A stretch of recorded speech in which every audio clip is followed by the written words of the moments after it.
Hey guys, welcome back. Thanks for joining me for another time-lapse tutorial as I paint this beautiful rose. Here are the colors we'll be using today, as well as round brushes and their sizes. You'll be able to find this also in the description box below. I also forgot to mention that I use the Strathmore 400 series cold press watercolor paper. I find that this takes a good amount of water and is really perfect for the watercolor paintings that I want to make. So I begin and pretty much go through this whole tutorial using a wet on wet technique. What I'm going to do first here is section off each petal and wet it thoroughly with water before I add any pigment. Now that I got that area thoroughly wet, I'm going to start to go in with some pigments, and I'm going to use my light to mediums first, and that will be the permanent lemon yellow and the cadmium yellow medium, and maybe a little bit of the Indian yellow as well, so you kind of get some of that orange. So you do want to work rather quickly here when you're working with the wet on wet technique. You want to get your base layers down, and then you want to add your highlights in. So we're going to go in with a little bit more permanent lemon yellow just by itself around the edges of the petals and even the middle of the petals where the highlights are popping out the most. And then I would go in later on with some shadows, and I'm going to be using the Scarlet here, and that's going to be around like the inner edges to get that darks and create that contrast and to differentiate the petals from each other. In using the white, I'll usually use that pigment last, and I'll put it kind of like in the middle as well as the edges of the petals wherever they're called for. It's going to really make those highlights like pop out even more so. So I'm hopping around from petal to petal, and I'll usually try to go with the next petal being a petal that's not touching the previous petal that I just worked on, because the previous one is still kind of wet and you're going to get some bleeding into each other, and you want to really avoid that because then that's a organic look that's not going to be so good for your painting. In choosing the brush sizes versus the petals, it's really an organic choice. You don't have to use the sizes that I picked. They just work for me the best.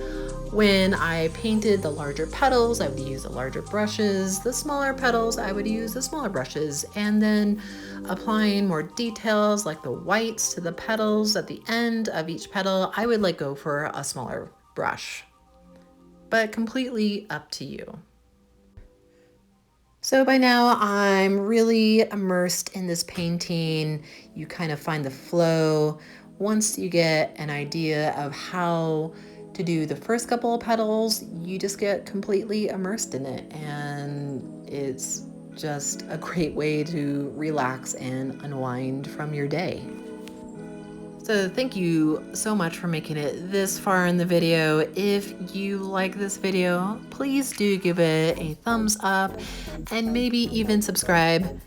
I'd really appreciate it, and I certainly look forward to sharing more time-lapse and real-time tutorials with you in the future.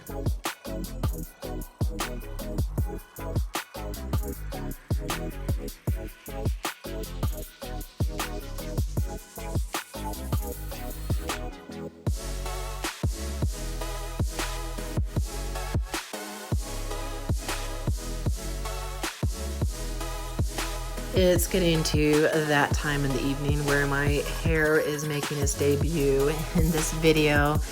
I decided to leave it just because it's organic and I really want you to see this whole process. So this is the finish, and now we're going on to the background. I'm starting off with my Tree Green and Hooker's Green Brilliant. That is a hilarious name.